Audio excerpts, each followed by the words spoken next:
Top 10. And Sally, I just hit record because I just realized we weren't recording, but that's okay. We have been focusing over this program year on OSHA's Top 10, and the OSHA Top 10 for 2021 has already come out, believe it or not. I don't know if any of you guys get this magazine, the Safety and Health magazine, and it's by National Safety Council. If you get that, the big article this month is OSHA Top 10. Now, OSHA tracks their numbers from October to October, so that's why in actually the middle of November is when we started seeing this. And I will tell you, the list is pretty much the same. Stuff just moved around a little bit. So it is very fitting that, again, you know, this last year we've spent talking through all of these topics for the most part, where we're going to still talk about them yet. But today we're talking about Lockout, Tagout, and that was number 6 last year. In 2020, it's number 6 in 2022. The one that's moved around the most is respiratory protection. And we actually just did a good session, and it's recorded on that as our last meeting last year. So if you're worried about respirators or you need some help with that, that's a really good session to watch, and just reach out to me too. We can definitely help you with it. So one thing I always recommend to folks is when, you know, we're sitting here in December and hopefully we're thinking forward to 2022 and what our goals are and what our training is going to be and what it's going to look like. I would really strongly consider, if I were you, just making sure that if these are issues at your facility, these are issues that you're looking at next year. Not only because this is what OSHA cites on a lot, not only because this is costing employers tons of money, but because, you know, I know you care about your people and you don't want your folks to get hurt. And this is where folks are getting hurt, because most of the time when OSHA comes out for these kind of violations, it's because somebody got hurt and they had to report it to OSHA, which we know we have to do on certain situations, or OSHA drove by and saw an eminent domain situation, and that means somebody's life was severely at risk or there was a fatality. There are some programmed inspections and things that come about and they find this stuff, but a lot of it is because the injuries and issues that are happening. So just know that this would be a good framework if you don't already have one for your stuff for 2022. So some of you, and actually more than last month, so I'm really proud of you. We had, I think, about 15 folks or so, maybe it was 12, in breakout rooms right before the beginning of the session. So if you can remember, and I swear I think January spelled wrong on there, but if you can remember when we meet in January again, try to come a few minutes early. We're going to start opening the rooms up at around 11:30, 11:35. And if you can, join us, and we're going to stick you in a room and we're going to have you talk to, you know, a group of folks. And it's kind of to simulate what would happen when you come in person and you sit with folks at a table and you have a conversation. So we're just going to get you back in the habit of that. Hopefully what we're hoping on, and again, who knows what's going to happen in the way of the world, right? But hopefully starting next July, we're going to be able to be back and do this stuff in person. So we're just getting you warmed up for that and figuring out how to make it so it's more effective. So join us in January and hopefully February, March, and all those things. We're going to keep going. So I do have a Christmas present. I have a Christmas present for everybody, and I know you're going to be super excited. There's 35 of us on here. We're going to be super excited. And the Christmas present is that you get me for the rest of the hour. Our speaker that we had, he canceled on us last night. And so some may say, see, look, Kim's excited. Thank you, Kim. Some may say that you're stuck with me. Some may say that you get to have me for the next hour. So either way, you've got me for the next hour. So that being said, we're still going to talk about Lockout, Tagout. It's kind of funny because when I asked the speaker to do the presentation on Lockout, Tagout, he said, well, hey, do you have a presentation that you've done that I could use and customize? And I'm like, sure. And I sent it to him, and that's what you're going to get is my presentation. So we're going to talk about Lockout, Tagout a little bit, just to, you know, tell you about myself. And most of you guys I have met or seen on multiple occasions. I miss you all and being around you in person. But, you know, of course, I'm the short one that you can see holding the basketball there. My husband is tall, and actually my son, he's kind of forward in that picture. He actually is taller than my husband. So lucky me, they all ended up above 6 foot. And my daughter, she is not those, but she's at least, I'd say 5'3", so she's a little bit taller than me. So that is the reason that I work safe. And I know Howie shows that and talks about that at his family. And every time he does a presentation, you got to look at your motivations and why are you doing it? And it has to be more than, oh, I'm just doing it because I have to, because it's my job. You know, safety has to be more personal than that. You have to be a little more engaged, especially if you want things to happen. So we're going to jump right into Lockout Tagout. And what I need everybody to do first is down at the very bottom of your screen, you can see there's a reaction button. And I saw a couple of you already gave me a thumbs up or gave me a sunshine, but I want everyone to at least give me a thumbs up. Let me know. You can click any of those buttons that you want, but let me know that you're here. Let me know that you're awake. I am going to ask some questions as we go, because I know Lockout Tagout can be a funny one. And a lot of times folks don't think that Lockout Tagout applies to them. And regardless of what you do, in some way, little shape and form, Lockout Tagout does apply to you, even if you don't have folks at your company doing it. So I'm going to keep it brief and we're going to go through this. Okay, we're going to go through this presentation, but I'm going to keep it brief. And then what I'm going to send you afterwards, or what Sally's going to send you, is Sally's going to send you this PowerPoint, because I am not going to read a PowerPoint for you. Most of you that know me know that that's not how I teach. That's not what I want to do. So I'm not going to read the PowerPoint for you. I guarantee I will not cover everything that's on this PowerPoint. That's why I'm going to send you the PowerPoint. And the other thing that I'm going to send you, which is really cool, is I'm going to send you a checklist. So if you're sitting there, you either, one, you're thinking, great, Lockout Tagout, it doesn't apply to me, I have nothing to do with it. Okay, that's one group of you. The other group thinks, hey, I got a Lockout Tagout program, it's really good, nothing to worry about, I don't have to do anything. Okay, well, if you're sitting in that second boat, I'm sending you a checklist. And that checklist you can use to actually really evaluate your program. And that checklist is basically the standard line by line. And do you have this? Do you have this? Do you have this? And it's, believe it or not, 3 whole pages, and you can use it to evaluate your program. So if you're sitting there and you're like, hey, I got a good program, then, you know, you be the judge, and that's fine. You go from there. If you're sitting there and you're like, well, I had a consultant do a program for me 15 years ago or 10 years ago, or I think we have one somewhere that I got to dust off that's in a shelf or in a book or a binder, and somebody else wrote it, and it's not really been dusted off and we haven't done anything with it, well then, hey, I'd say pay attention. I'd say you might want to get, I'll send you a link to the sample written program that I mentioned earlier, and you might want to just start from scratch, or you might want to just dust off your program and make it good. This is one of those topics, though, that OSHA does cite on a lot. So definitely we're going to make sure that we keep that in mind as we're going. The first thing, though, I do want to start off with is, what the heck is Lockout Tagout? Okay, again, I would say there's probably, 90% of you on this call, you already know, and you're like, oh, Lockout Tagout, yeah, I know what that is. There's probably maybe 1 or 2 of you on this call that you're like, I don't even know what she's talking about. What is Lockout Tagout? Okay, and Lockout Tagout, and you can see the definition right here. Lockout Tagout is basically just controlling or blocking the flow of energy to a piece of equipment to keep it from causing an injury. Okay, what I mean by that is, if, say, I'm going to work on an outlet, okay, and I have this one outlet in my house, and I'm going to go in there and I'm going to rewire it, or I'm going to replace it, or I'm going to do something to that outlet. Before I replace that outlet, I need to go to the breaker box and I need to turn off the switch, right? And that's where you're yelling, it's still on, and you're doing that back and forth from the basement to, of course, it's the highest level in your house whenever you got to do that. Okay, so what lockout is, or the first step of lockout is figuring out which switch is it, right? You're going to flip that switch. Now, the next real important part of lockout is making sure that somebody else can't walk down there and flip that switch back on. Okay, now if you're the only one working on it at home, okay, pretty good chances nobody else is going to flip that switch, right? Unless you have like some really strong ghosts or something like that. But the chances are nobody's going to be able to flip that switch. But if you're at work, okay, and you're doing the same thing, you're working on a piece of equipment, you're trying to unjam something, you're figuring something out, and you flip the switch, well, hey, that may control the light somewhere. That may control another piece of machinery. That may control who knows what.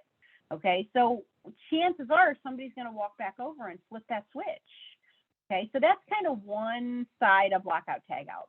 The other side of lockout tagout is maybe somebody accidentally starts the machine, or maybe this machine accidentally starts on its own. Okay, and that can be in a couple different situations, and we'll kind of talk through that. But really, what's important to know is if somebody's working on a piece of machinery or a guard has been removed, you got to make sure that they can't get hurt because that equipment hasn't been isolated. Okay, and that's really what we're going to talk about. And we're going to talk about it again, high level, 30,000 foot view, just going to give you the information. So this is actually a really old standard, really old, right? Really old. OSHA came about in the 70s, right? We know that. And lockout tagout came about in the 90s. And actually it was the unions that pushed it, and there were too many folks that were getting killed by lockout issues. And in 1990 is when the standard came into play. Okay, and you can see all the reasons there, but basically it was because people weren't shutting down machinery right when they were working on it, and folks were getting killed. So the standard came out then, and in all reality, the standard itself hasn't changed. Now, that doesn't mean if you have a program from 1992 that it's still good, right? We want to make sure if we have an old program, we've updated it and we've done everything that we should. But really, we say, well, what's the big deal, right? What's the big deal with lockout tagout? And you saw at the very beginning when I was talking, you saw that I said, okay, it's number 6, right? It's still number 6, 2021. It's still number 6. OSHA's still citing folks. And we know the citations for OSHA have gone up dramatically, right? Just in the last couple of years, it was like $3,000 to $5,000. And now we're averaging like $13,000 per violation just for one issue with lockout tagout. You can see on there, those are the things in lockout tagout that OSHA is most commonly citing, you know, procedures and training and inspections, not having the written program, not having the steps laid out, things like that. That's what OSHA is looking at. So keep that in the back of your mind. But more importantly, it's really the first point there, right? It's fatality potential. I will tell you, when I was at General Electric, my plant manager, this was a deal breaker. Lockout tagout was a deal breaker. If you removed a guard or started working on a piece of equipment without locking it out, you lost your job. And that's unfortunate. And I know, especially in this time right now, when we're having such a hard time keeping people and retaining people, and heck, even getting people to show up for the interview or show up to work every day, right? I understand that that's a really big deal, okay? But my plant manager would always say, I would rather fire you than go to your funeral.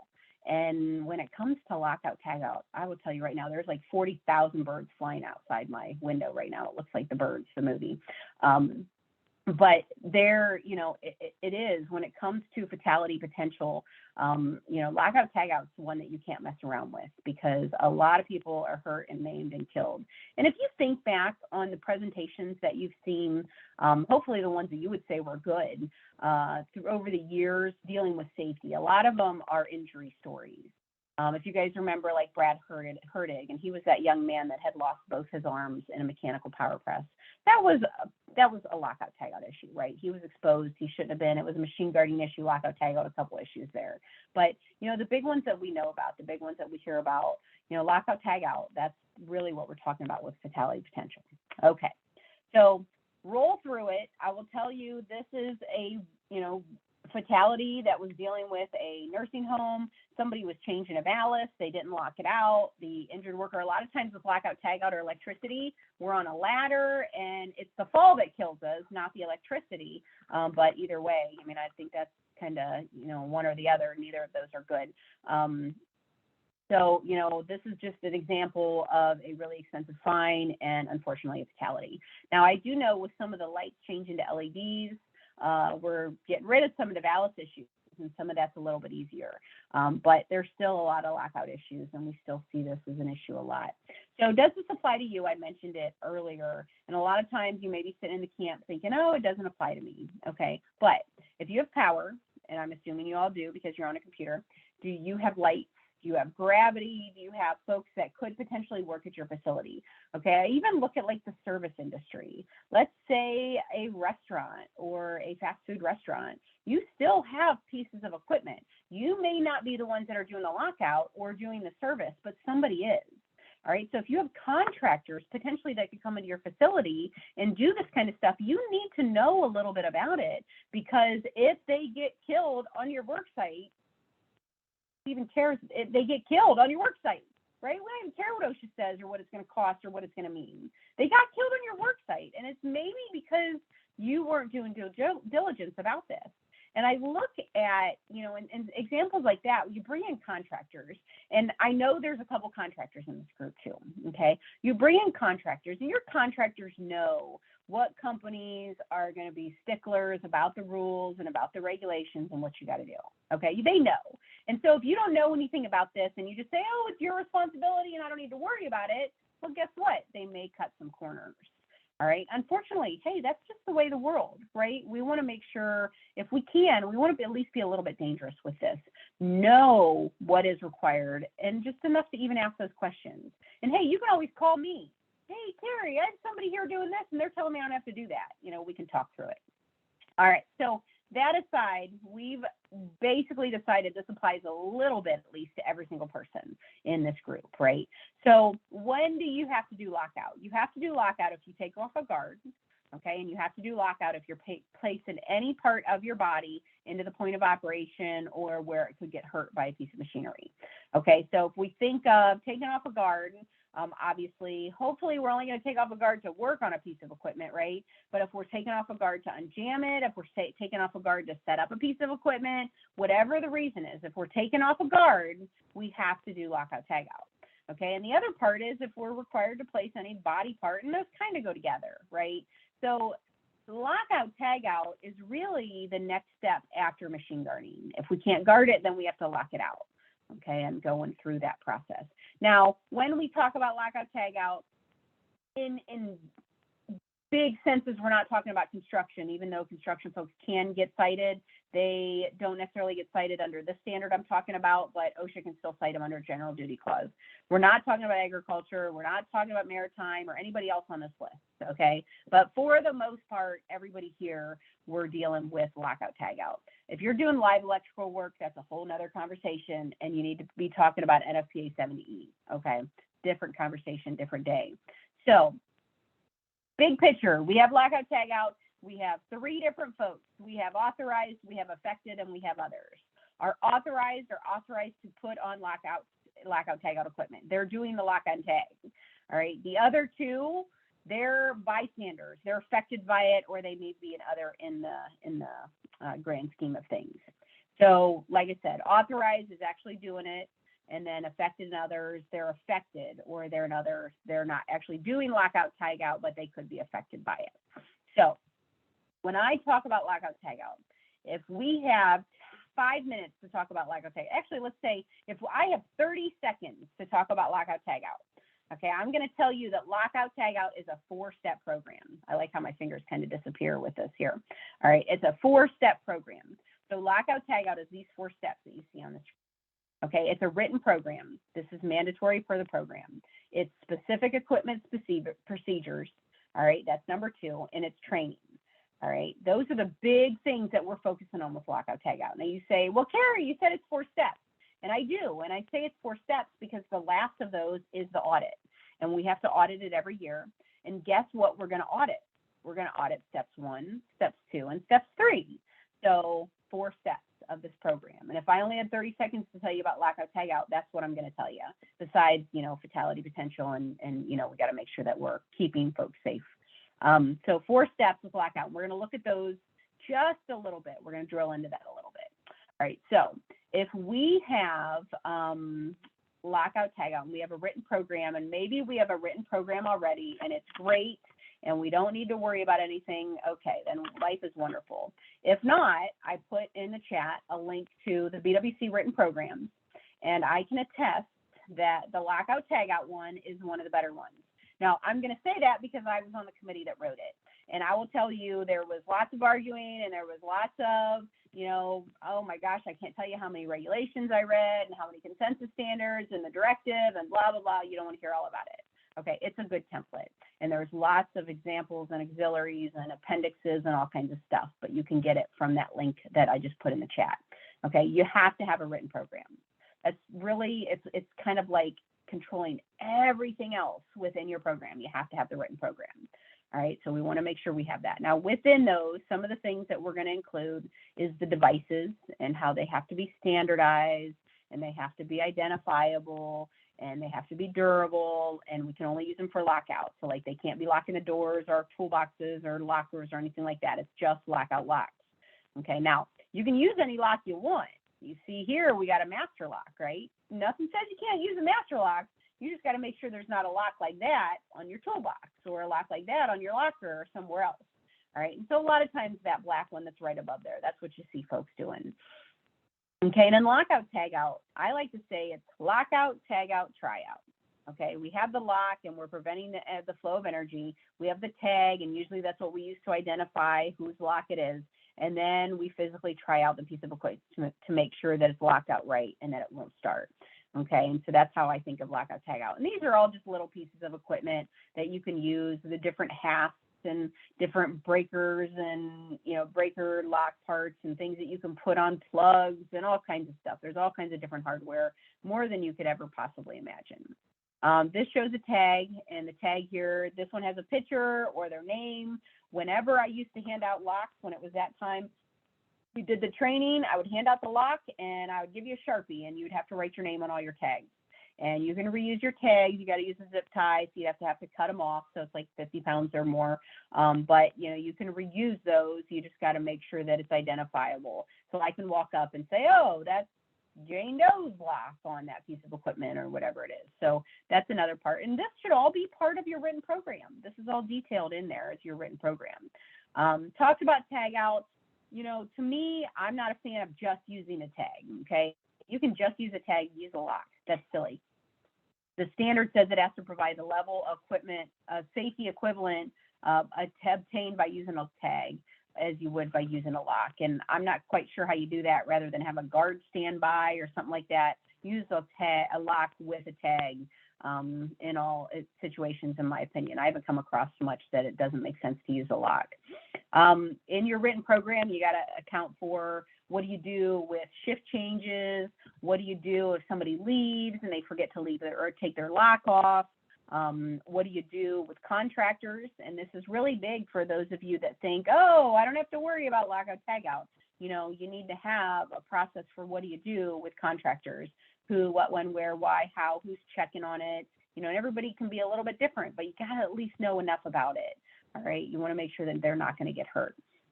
You know, like I said, you want to have a procedure for if somebody leaves the facility. You know, hopefully your employee goes and wins a lottery and never comes back and they're locked on a piece of equipment.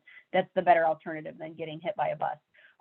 So they leave for whatever reason. You got to have a process on how to take their lock off. You can't just go cut it and things like that. So how to notify them if you take their lock off, if they do come back, that sort of thing. How to deal with group lockout. So if the 37 of us on this call ever had a situation where, man, that'd be a lot of people working on a piece of equipment, right? But let's just say the first 5 of us were. If me and Bill and Sally and Kim and Dan and Natalie were all working on a piece of equipment, we're going to need to have a method that keeps us all safe while we're working on it. And it's not usually going to be putting 6 locks on every single lockout point on a piece of equipment. So that's where lockout boxes come into play. So that's just another piece of it. So that was number 1, written program. Number 2, this is the hardest part of lockout tagout, in my opinion, is having equipment-specific procedures for each piece of equipment, okay, or energy control procedures for each piece of equipment.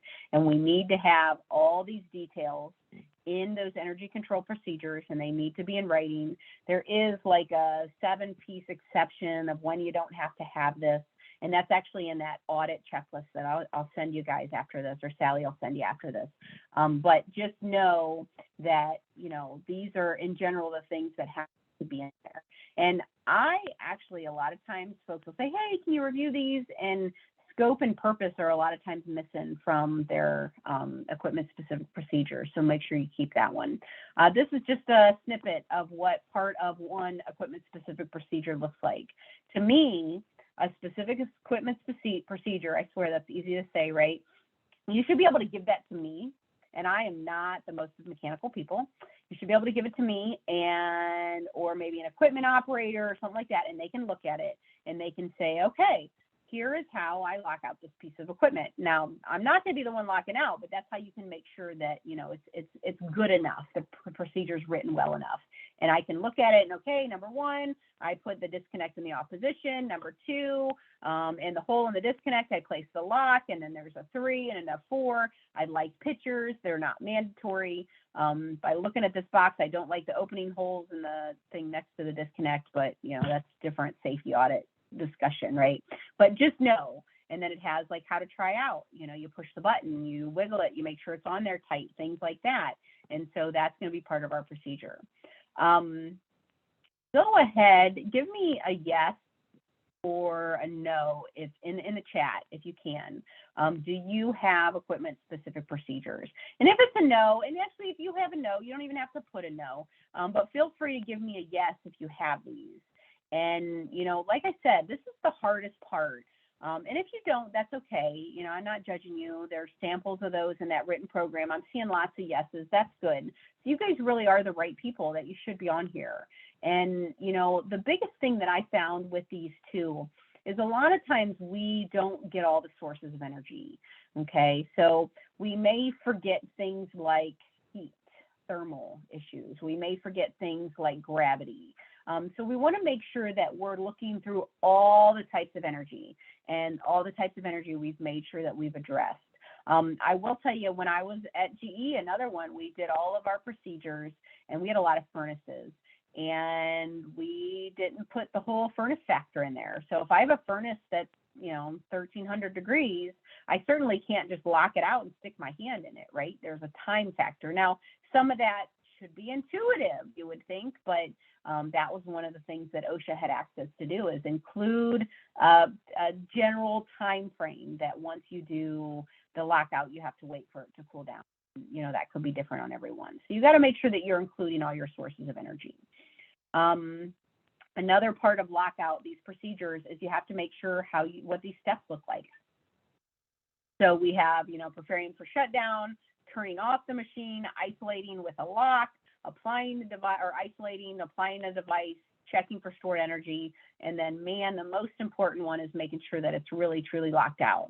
I've come across a lot of accident investigations or analysis where folks thought it was locked out and the machine was run different or backwards, or it had another power source, or, you know, they didn't account for stored energy or things like that. So verifying is really, truly the most important step with lockout tagout.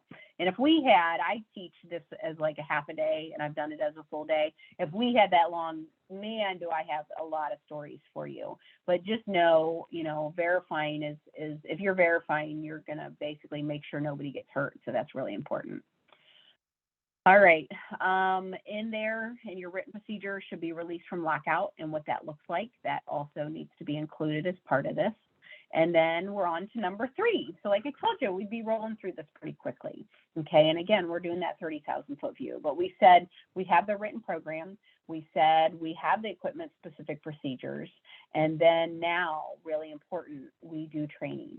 Okay. And we're going to do training for basically everybody, because everybody in your plant is either an authorized or affected or an other.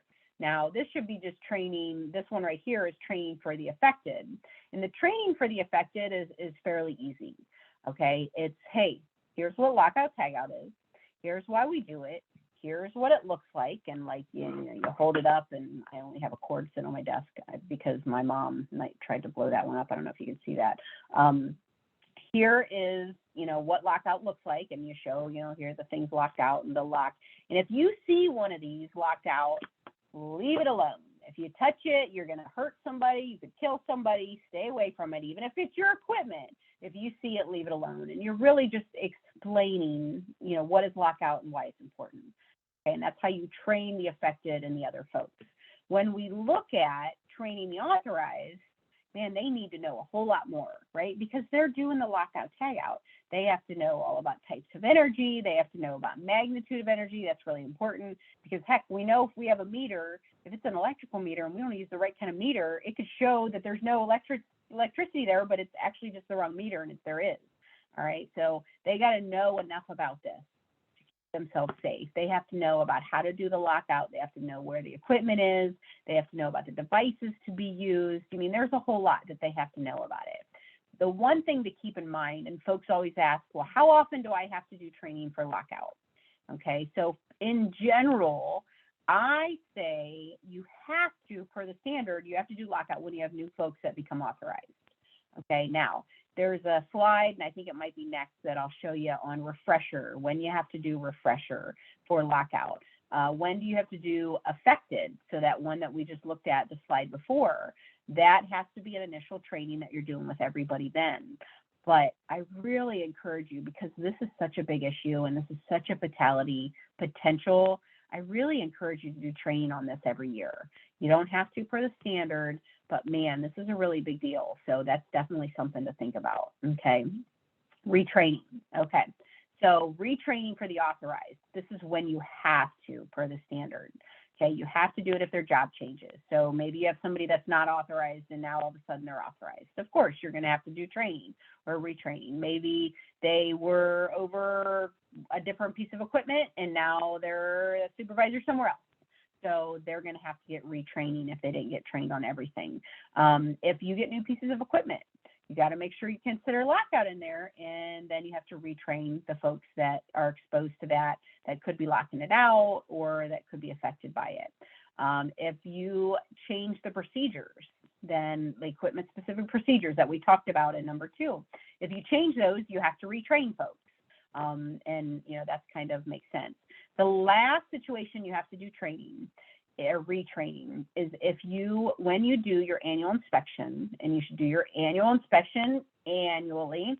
When you do, and OSHA calls it periodic, when you do that inspection, if you notice deficiencies, if you notice inadequacies, if you notice issues, then you have to retrain as well. Now, I get asked, do I have to retrain on everything? The answer is no. But definitely the things that you found issues with, or you found definitely the changes in your procedures or the new equipment or whatever it is, you got to retrain on that, obviously. But, throw this one in here as a refresher training periodically, just for good measure, because it is such a big issue, because it is so easy to not do it. All right. Unfortunately, this is one of those that if nobody's looking and they're, in a hurry, this is something that they'll bypass. And so it's really important that they understand the importance of this and go from there. So as part of your training, you have to basically have some sort of certification, AKA a sign-in sheet, that it's been accomplished and that the training is up to date, and have the names and the trainers and all that kind of stuff in there. So keep that one in mind. Obviously, that's not very good training that we see right there in the picture. Hopefully, that's not what you're doing right now, but just know that that's something part of this requirement.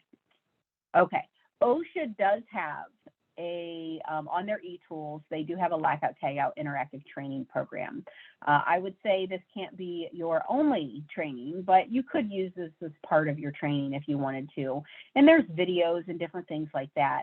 But man, if you think about it, at the very beginning, I asked you guys, what's the best training you ever been to? And actually, if you guys have a second, and you do because you're just sitting there listening to me, put in there what you guys came up with in your groups, or at least give me one of them. What was the best training that you ever went to or that you ever saw? And if you weren't in a breakout group or you have no idea what I'm talking about, tell me something. If you can think of a really good training, tell me something about that made it really good.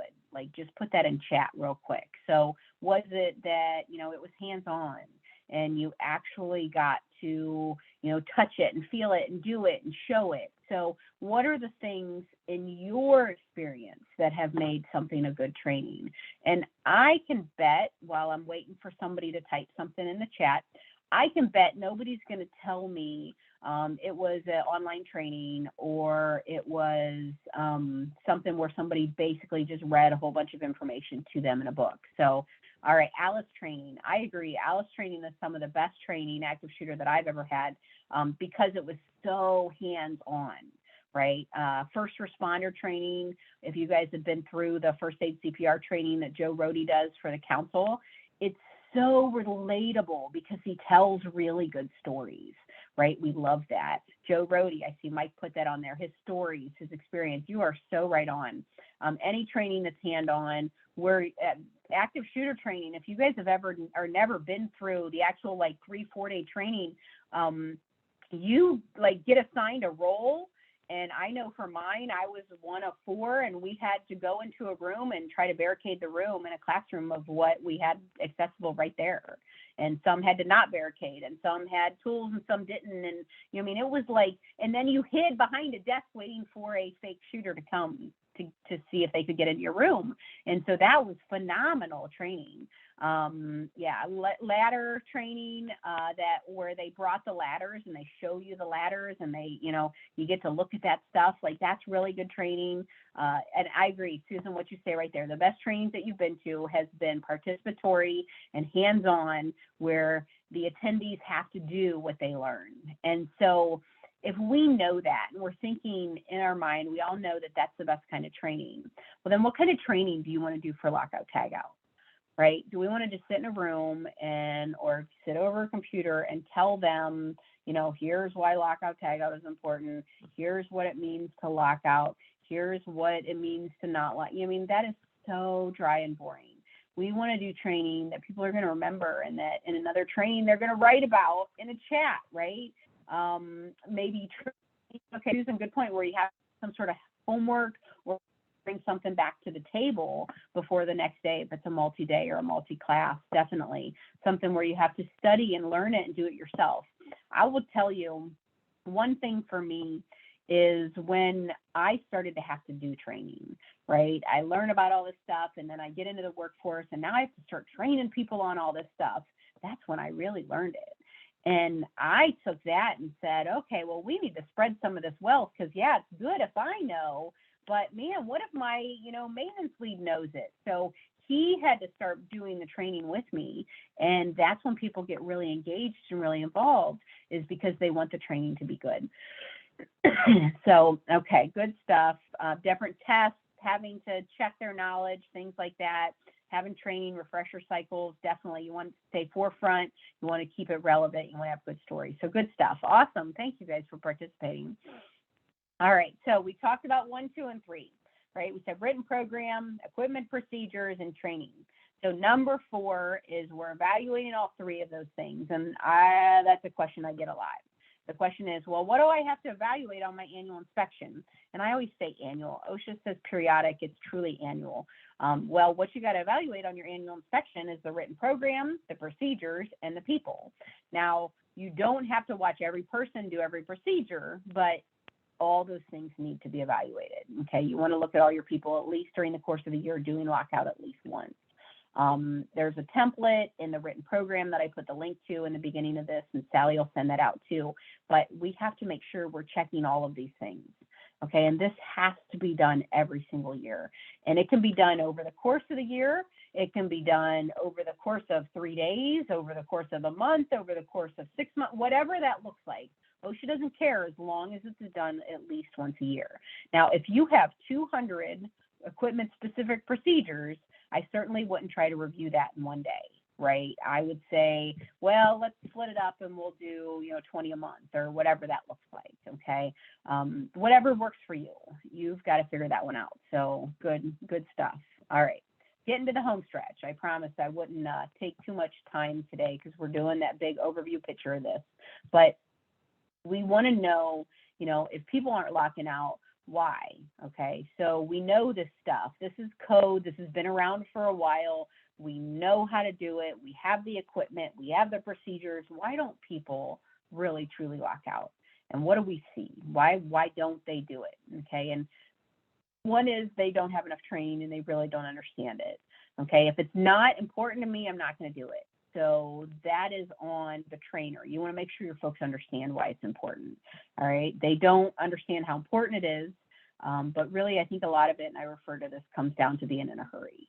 All right. If you're in a hurry and you got to cut out some time because there's so much pressure and there's so much to get done and you don't have enough people and you have all these situations, people are going to take shortcuts. Okay. And I really, truly believe that most people that take shortcuts are doing it with good intentions. Not all, but most. all right? So they are trying to help you as a company. They want to make more whatever, or serve more whatever, or do more whatever. They want to do it as fast as possible, okay? Now, whether it's because they're trying to be a good employee and trying to help you, or maybe they're just a little bit lazy, it doesn't matter, right? It's all the same end result. If they're in a hurry, Lockout Tagout's one that's going to get bypassed. So you want to make sure that folks really understand why it's important. Okay, another thing is I've seen folks not want to bother others. So I've seen somebody working outside, it was in a nursing home, working outside of a conference room on an outlet live because they didn't want to bother the administrator of the nursing home who was in a meeting in the office or in the meeting room behind them. And my first thought was, well, just wait till they're out of the meeting room and then do it. But that's okay. If not, then you have to ask them to leave or tell them they're going to have to do this without power while you fix whatever the issue is. So don't worry about that. Another one is no accountability, right? We know what gets measured gets done. And if this is an important value and this isn't something that's included on, evaluations or on discussions, then it's not going to be important to them to either. So, you want to make sure that it's part of the accountability, and that needs to be in your written program too.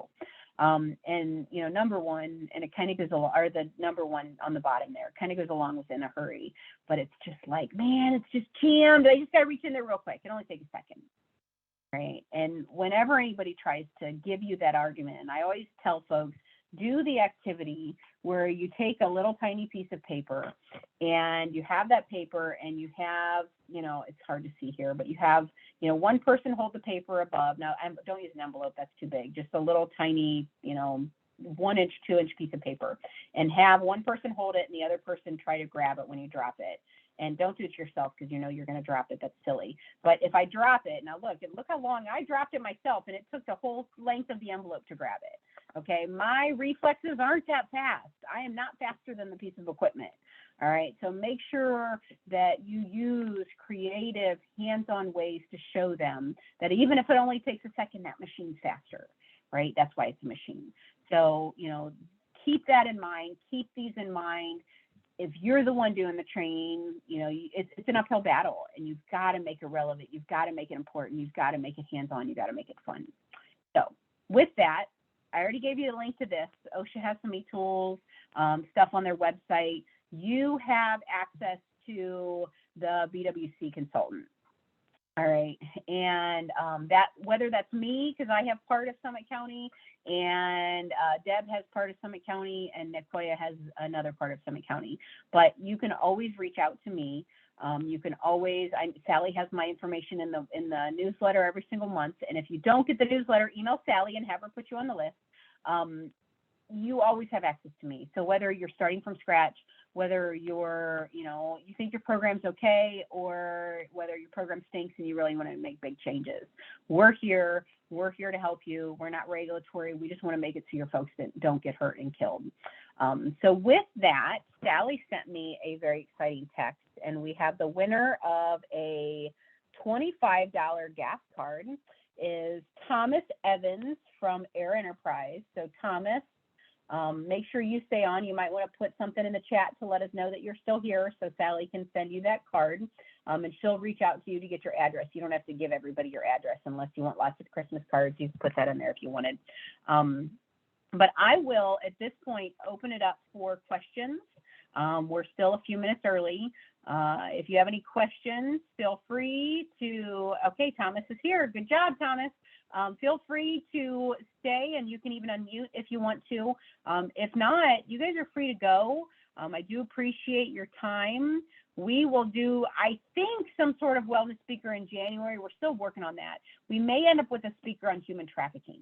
So we're not sure yet. We're working through some stuff, but I'm going to flip back. That one is in January.